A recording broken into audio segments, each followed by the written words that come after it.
their tables and talk to them. They're also a big sponsor of the event. You know, without their support, we're not going to be able to have this drone drawing, you know, and also the reception. They also prepare a lot of door prizes to give away for us, you know. So I want to introduce all of them to the podium, including their chief technician. That's the go-to guy when I have problems. You know, Devin York is here. So I want to turn the mic to the Pegasus team and let them take over from this point. All right, thank you guys.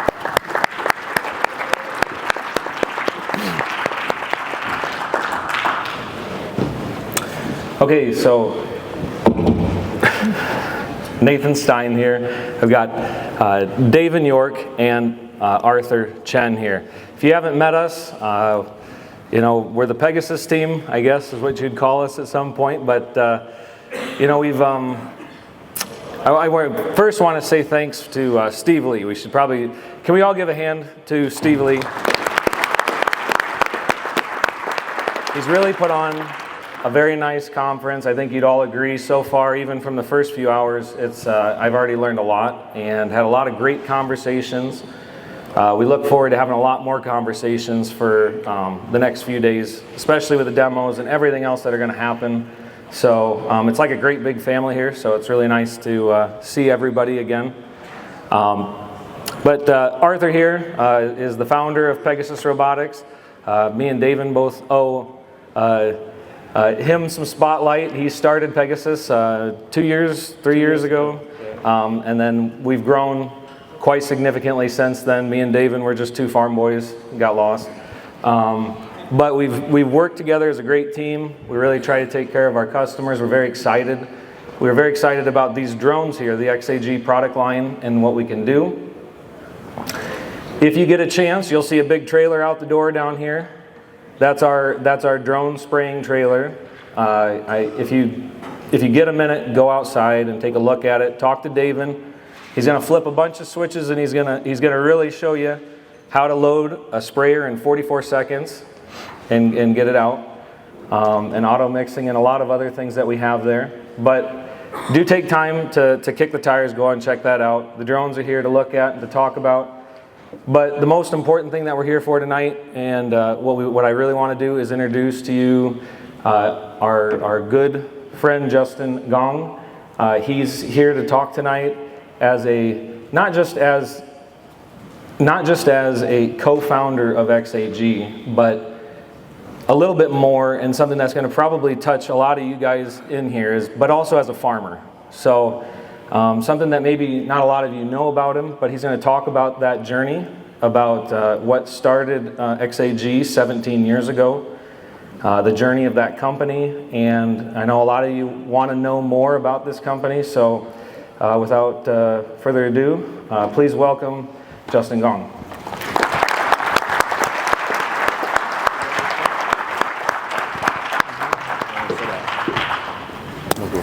Good afternoon.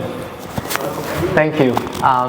It's my great honor to be here today to share with you our journey and our vision to the future of agriculture. Before I came here, that was about 24 hours ago, I asked Nathan and Arthur about what do I need to bring here to share with our farmers here. They said, your story. I said, okay, that's the only thing I have. Yeah, I used to study in California for less than 1 year. Then I moved to Australia for 8 years, studied and worked as a cinematographer and documentary maker for Nat Geo, Discovery Channel, and BBC. So I was a storyteller, and I also worked as a journalist at Phoenix TV Hong Kong as a war journalist. So I've been to Libya, I've been to Iraq, and some other places. And that's the beginning of my career. And about 10 years ago, I was invited by the founder of XAG. Before that, there's no XAG. Actually, our company name was X Aircraft. And I joined the company as a co-founder and start the journey of agriculture. So today, in the next 30 minutes, I'm going to show you 85 photos of the 17 years. How we get into agriculture, what we are doing now, and what we are going to do with you guys in the future. Okay, so let's get started. Usually in the formal presentation, I will say I'm a co-founder of XAG, doctor of economics, something like that, but today I'm a farmer. I'm going to show you my farm later on. And this is our company called XAG. X is coming from the X aircraft, which means unknown, extreme, explore, in the future. AG stands for agriculture. That's it. It's an agriculture technology company based in China. Our mission is to advance agriculture, but just to improve the productivity and efficiency of how we do agriculture for the future. And we want to build a new ecosystem that allow the next generation of farmers to be able to run robots and AI to produce food for our future. And here is our journey. Start with this photo. This is my partner, Pombin. Right now he's in Brazil doing some research in the market. In company, he's in charge of the technology side, and I'm in charge of the marketing, branding, and the communication side. He started the company because he loved to fly. He was a drone enthusiast, playing hobbies. And he worked for Microsoft for many years. And he also is the youngest, most valued professional in China at Microsoft before 2007. And then he started the company. He wanted to make it something tangible, not just the coding. So he started making multi-rotors or quadcopters. In 2009, he founded this company called X Aircraft. And this is our first product, the X650. I'm also the very first customer of this company, this group. So I was their end user back then, and that was me in 2010. I was making a documentary for BBC in Tasmania, in Australia. It's really hard to fly over the cold rainforest because the trees are really tall and the bushes are very thick. Couldn't get into it until I found these drones.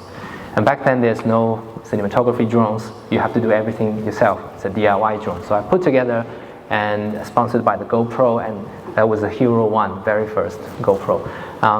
And we made drones for the documentary.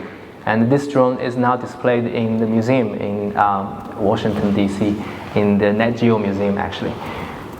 So that's my background. And this is one of the first end users, a photographer, using our flight control system called the Super X flight control system. Why 2007? Because Steve Jobs released iPhone in that year. That year, all the sensors becoming cheap enough to put into civil drones. So we have GPS units, we have IMU, everything available to the market. That's why we started this company. And those end users are weekend hobbyists, playing recreational drones, and from the fixed wing to helicopter and then to multi-rotor. And this thing become really common now. Everyone can get a drone to fly. But back then, it's only a very small market, very little group of customers we had. And in 2013, after a couple of generations of the flight control system, it became really popular around the world. And we sold about more than 10,000 units of those flight control systems, and they put on all kinds of drones. And this is one of our customers' weekend little thing they call it Fly Day. Every weekend they have a fly day to take their own drone to fly in the park and to compete with each other, whose image is most stable and who can fly longer, something like that. Okay, and then we find a problem because we got investment. The investors want us to be able to find a bigger market, more valued market, and can be more sustainable in terms of business.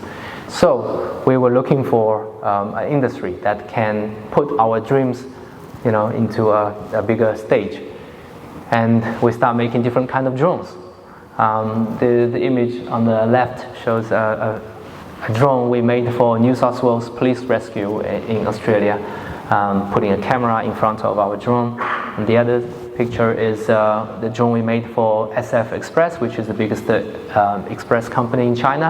We made 500 drones for them to do demo flights in China to get regulations, everything ticked.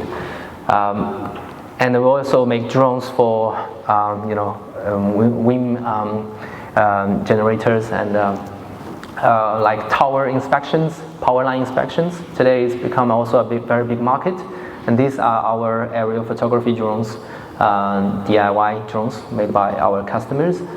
I also took the drone to Antarctica to support a lot of scientific expeditions. This is the Chinese expedition ship called the Snow Dragon. And that's my first time to go to the down south. Really exciting journey. Until 2013, that's 11 years ago. I was traveling in the northwest of China, and that's where we're growing our cotton. And that year is also China's trying to open the cotton market. Before that, most of the Chinese farmers are using hand picking. It's a really tedious job, right? If you've done this, if you want to use your hand to pick the cotton, it mostly will bleed because when it's dry, the cotton stem is really, really harsh. And because we need to compete with the global market, the cotton price has to be lower. So we introduced the John Deere combined harvester for the cotton, right? But in terms, if you want to use a harvester to harvest the cotton, you need to spray defoliant. And if you use people to spray defoliant, ask someone to do that, it's also a very expensive job. If you use tractors, it will crash the crop. We did some calculations. Each wheel, 25 centimeter, 2 wheels, 50 centimeter. That means every time when you spray 10 meters width of spray, it's 5% of yield loss. So we thought it's going to be a market using drone to spray defoliant. And we did some calculation. In China, we have so much cotton. Only just doing that, it's 100 million RMB market per year in service. So we started agriculture drones.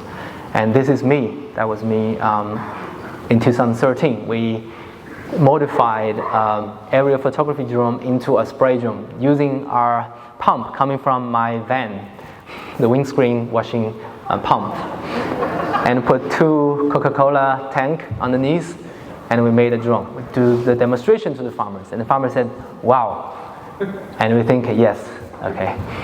So that's our first generation of spray drone in 2014. Looks dodgy, but that worked. It only carries 3 liters of defoliant, high concentration of that. No one believed it. No one wants to buy it because the production cost was really high and very, very hard to control. Using a Futaba radio controller to control it, very hard for the farmers. In China, it's not like you guys, they have less education, less money. Very hard to convince them to use drones to spray the defoliant. So what do? We already got some investment, we have the technology, and we believe in the future. We decide to do our own. So we set up a service team with 200 trucks. 200 trucks means we can fit 1,000 drones inside. And we hired 400 pilots. There was no this kind of job before. So we hired just young people and train them into drone pilots. Many parents think we are, the company selling their kids to the northwest of China. Yeah, they ring us and they call the police as well. But we made the drones and we took them to the northwest of China and turned them into drone pilots. They were the very first drone pilots in China. We had almost 600 of them to the end of 2015. Each truck carries 4 drones plus 1 just for the backup, and 1 driver in charge of driving the truck, charging the battery, and also gets the water. The pilot in charge of the flight, of course, but also safety. And that's one of the operations in the cornfield in Inner Mongolia of China. That's another photo. When we go out, it looks pretty cool. This is the Gobi Desert, and 20 of our trucks go across from the south to the north to do the job, providing service. This is one of our battery charging center. Charges 36,000 batteries per day. Because the battery only charges 2C, which means half an hour to 45 minutes to charge one battery. Not like today, you can charge it in 10 minutes. So you need a lot of battery. That's why the farmers cannot afford to use the drones. And it's not stable. You get drone crash every 5 minutes. We have a system monitoring all the drones flying in China, and every 5-6 minutes you have a drone down. You don't want to get that product into your customer's hands, right? So we got a lot of experience. That's the morning, because we charge it at night. It's cheaper, right? The electricity is cheaper at night. We charge 36,000 batteries go out in the morning into the tracks. Every drone needs 12 to 20 batteries for the whole day operation. And because it's all manual control, there's no autonomous fly, so you have to stand up on the track. It's really dangerous and tedious. And you have to be there, especially when the sunrise and sunset is mosquito coming out as well. So the drones flying, mosquitoes flying, they cannot do anything, because if they do that, the drone will fall. After 2 years of operation, we thought it's not the future, even though it looks pretty cool, like a drone spot. But in a couple of years, no one wants to be a drone pilot anymore. It's a very, very, tired job and dangerous job. In 2016, after 2 years of operation, we finally released our first to the public drone that we sell in our 2016 XAG conference. And this is called the P20 2017 version of it. And it features swappable batteries, swappable chemical tank. It's a quadcopter, which means reliable, very, very simple. But most importantly, it features RTK. Can fly autonomously, accurately, and fly at night. So it's double the working hour. So we can do a lot of job at night, because the wind is much calm in night. The humidity is higher, so it's better absorption. Steve knows more about that. Less drift at night, and all the bugs coming out eating the crops at night as well. So night flight was 80% of the operation. And also it features a centrifugal nozzle. And you all know today it's become a standard. But once we brought this technology into drone industry, everyone's laughing, because it's too fine. When you're spraying too fine, it evaporates in the air, become crystallized. And no one's doing that. And the concentration of the chemical is really high. EPA is not happy, government not happy. But we did a lot of tests inside our own farm and field. We find out that's the way for the future. And today you'll see you're using high concentration, ultra low volume spray. That's back in 2016. In 2017, we saw a lot of distributors wants to buy, chemical distributors buying our drones and become the service providers, because they think their business model can change from just selling the chemicals to not only selling the chemicals but provide the services. And they become our first distributors. And that's one of the company in the chemical reseller in the town center, and it become very compatible business to the others. And we set up XAG Academy in China to train them young generation farmers to become pilots. And this photo I took in the spring of 2018 in Xi'an. It's a very ancient capital city of China. One of the service team. They have helicopters, boom sprayers, but a lot of drones. And this becomes standardized in China. Now we have in China about 200,000 of those teams, service providers in China, providing service. But because the land in China is quite different, smallholders, separated, segmented, so it's you need a lot of those teams. In 2019, we start shipping drones to Japan. Why? Because they have higher standards in terms of regulation, chemical, environmental protection, everything is much strict. So we decide to go to Japan. If we can get into Japan, we will be able to sell into the rest of the world. So we started in Japan. A lot of tedious valuation, things, but we passed. And second is Australia, because I spent 8 years in Australia. I know the farmers desperately need something autonomous They are a very big country, but the population is only like Guangzhou city, so they need this. So we went to Australia, and now it's become a very popular tool to the Australian farmers. And some Africa countries also started importing our drones because they have foreign invested farms. They need workers, right? That's in Latin America. Drones and our robots become their new favorites of the farm. Guess where it is? Drones on the motorbikes. Vietnam, yes. Typical. Because the roads are not big enough to let the van drive into it or pickup truck. So motorbike and boats, small boats, are very, very common transportation tools in Vietnam. And those teams are service providers. When I first saw them, it's really touching. People everywhere in the world are trying to find solutions for their farms. This is in England.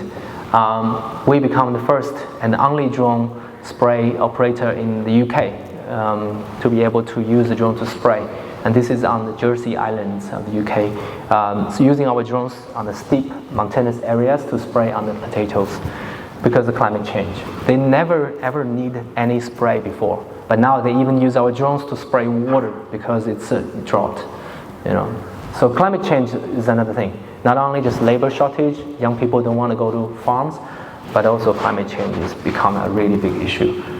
The most important thing is we see families, you know, more and more families using drones, and it's inspiring the next generation to become farmers, to be proud of being a farmer.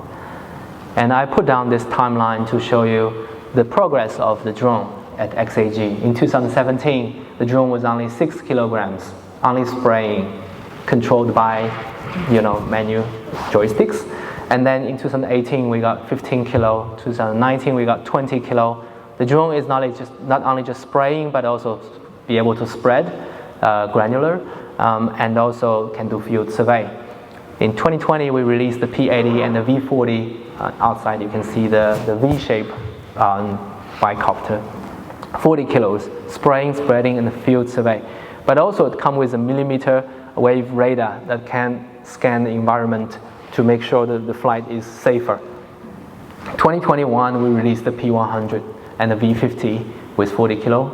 And in 2022, we released the 50 kilogram P100 Pro, and that's the one in front of me. And this has become a killer because it's really bulletproof, and it become a very popular tool, not only in China, but in 57 countries right now. And we started sell this product in the US market after we got the FAA license last year. And just before Christmas, we released the next generation. It's not available to the global market yet, but will be available. We're discussing with Pegasus probably in the fall.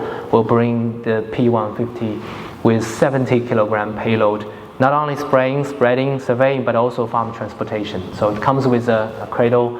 You can carry stuff in between the farmland. It can even carry its own generator to the service site. Yeah.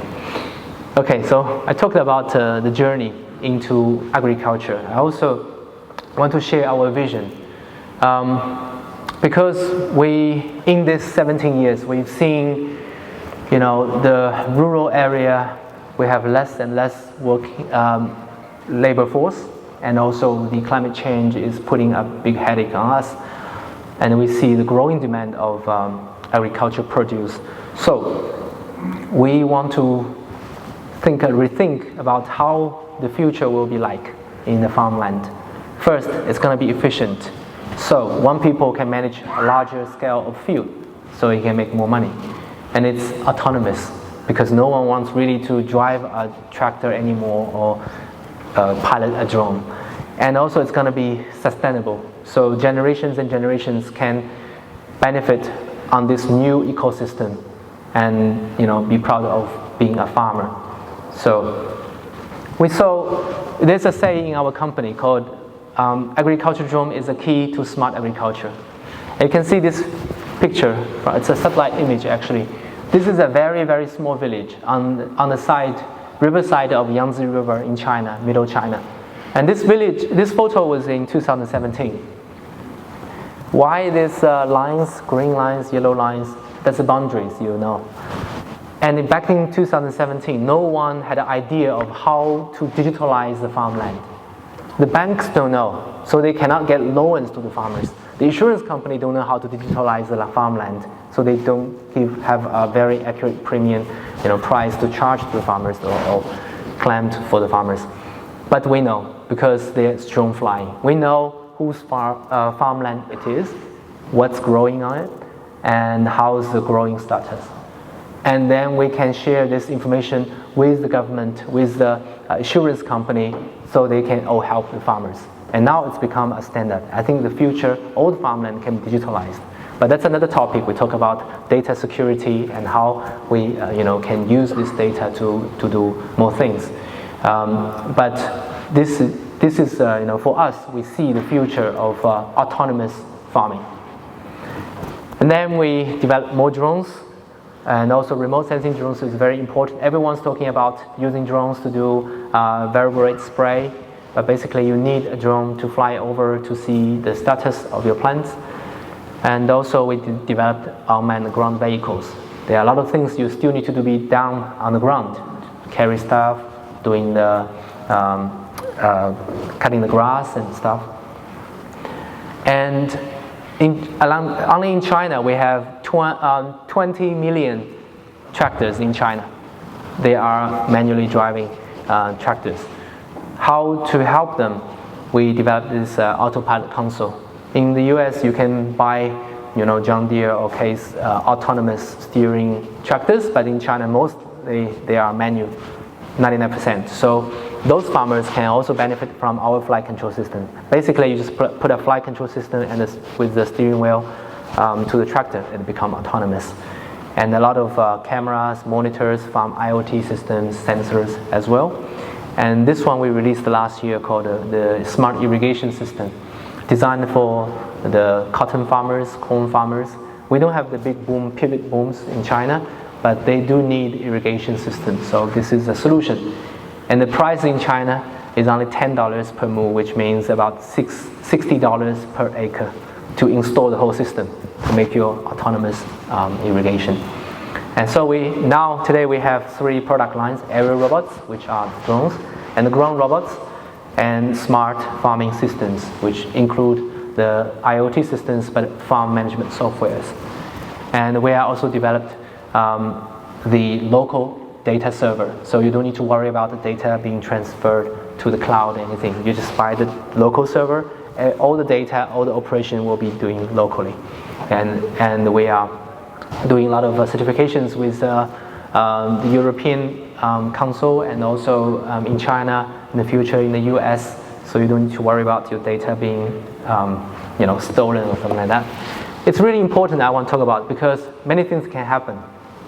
Nature disaster, loss of internet, even war, right? So you need, anytime your farm is safe, even you are off the grid, off the internet, you can still able to control everything in the field. These are the service stations in China. We're trying to provide very professional service to our farm. Yeah, we have about 57 countries distributors network right now, and it's still growing. Every year it's like a family. We host a global partner conference in Guangzhou in China, and we invite all our partners to see what we are doing. And this is our Super X farm. I will talk about it very soon. The last part is about putting our visions into actions. This is our starting point, the cotton field. 10 years later, we went back to that field, and we actually brought that field, and we built this super cotton farm. In this farmland, it's like a utopia. We are demonstrate the complete autonomous farming of cotton. How can we grow cotton without any labor input? And it's been 3 years since 2021. 200 hectares of farmland with no footprint inside. Everything from the beginning of land preparation to harvest, all autonomous. And after a couple of years of practice, we found out we increased, in the 3 years, increased about 15% of yield. And we reduced, it's actually more than that now. That's the second year actually, 64% of labor cost reduced. And we save a lot of water, a lot of water.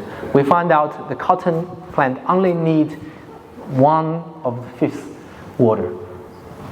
Yeah, if you want to try, you can see they can survive in very harsh environment. In 2019, I was doing a research in the mountainous region of Yunnan, and I found this coffee farm.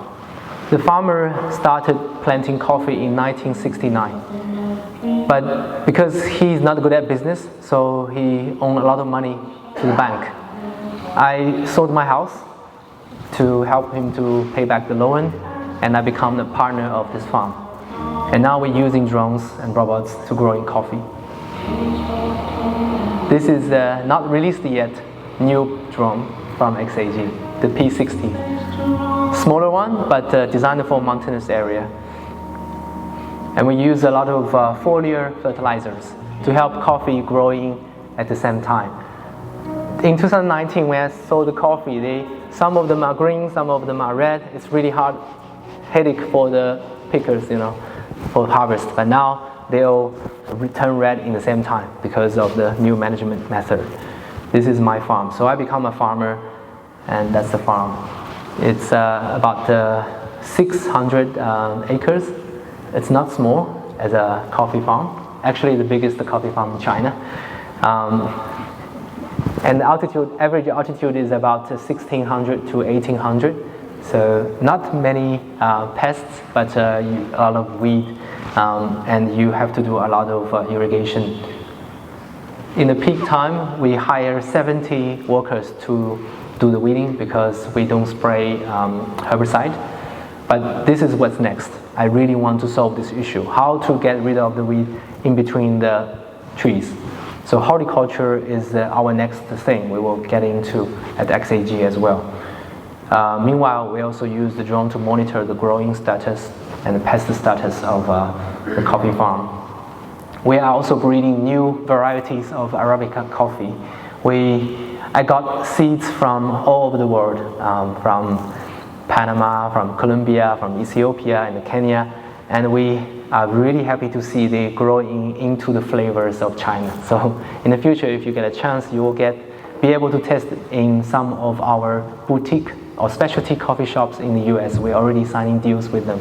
Yeah. At XAG, my colleague wants to show you something, what we are developing right now.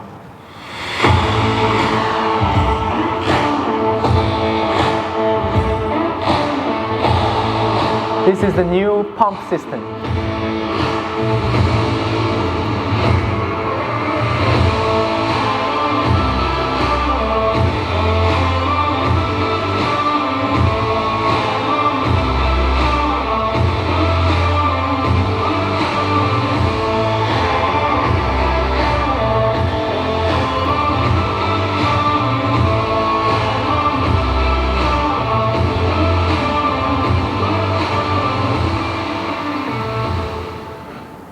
Yeah, so the spray volume can go really up to 30 liters per minute, actually, the new system. And we designed a new pump system. It's not released yet in the US, so I can only show you some videos.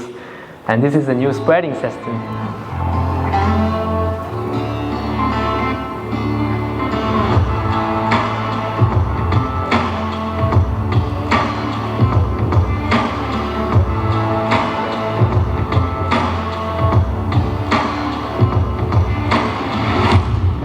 You can see it's vertical spreading, so it's got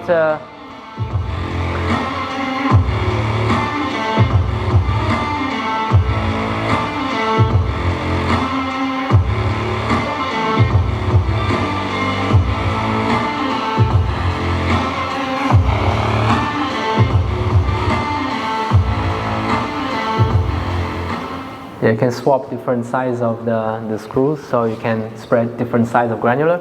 But also because it's vertical spreading, you can get the momentum and you can compete with the environment wind. And that's the new spreading system. And also, as I said, transportation.